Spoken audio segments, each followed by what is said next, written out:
že ťahanie na vodítku, s tým sa pes nerodí. To je naučené správanie. Nevedomky posilnené majiteľom. Takže zoberieme si, že mám šteniatko, to 2-3-mesačné šteniatko, ktoré v podstate pes je prirodzene tvor, ktorý chce mať voľnosť. Pre neho vodítko není prirodzené, obojok není prirodzený.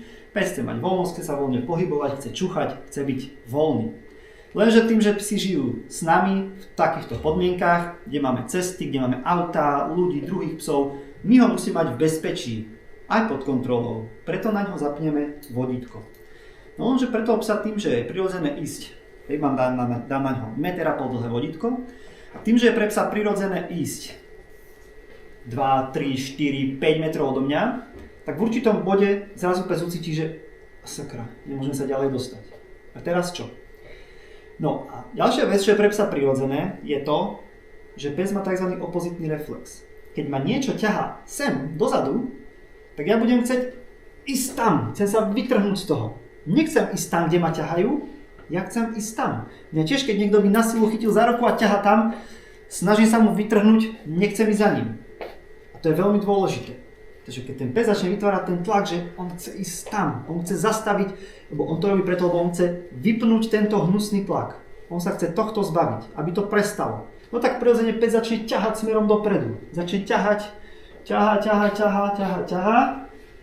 Príde, ja neviem, k stromčeku, lebo si ho chce ísť oňuchať. Majiteľ medzi tým, pes už príde k stromčeku, vodítko stále napnuté, majiteľ medzi tým ho dobehne a povolí vodítko. Pes si čúcha stromček, čúcha si tu miesto na tráve a tak ďalej, vtedy je vodítko povolené, pes dočúcha, znova sa rozhliadne, tam je niečo zaujímavé. Znova idem, začínam ťahať, zase cítim tlak, stále napnuté vodítko, cítim, že na mňa stále niečo pôsobí, tak na silu sa snažím, zase prídem k niečomu, majiteľ ma dobehne, pretože majiteľ ide v smere tam, kde pes ťahá, vodítko sa povolí a pes cíti, že teraz necítim žiadny tlak. Tým pádom sa v ňom posilní to, že keď sa chcem niekde dostať a ucítim tlak, musím sa naplno snažiť a ja sa tam dostanem. Preto postupne tí psi stále viac a viac ťahajú na vodítkach, preto sa idú zaškrtiť. My nechápeme, prečo sa škrtíš, čo si blbý, veď nemôžeš dýchať. A tí psi pôjdu stále na tom vodítku, pretože ich mozog si myslí, že to je jediná cesta k tomu, ako vypnem tlak.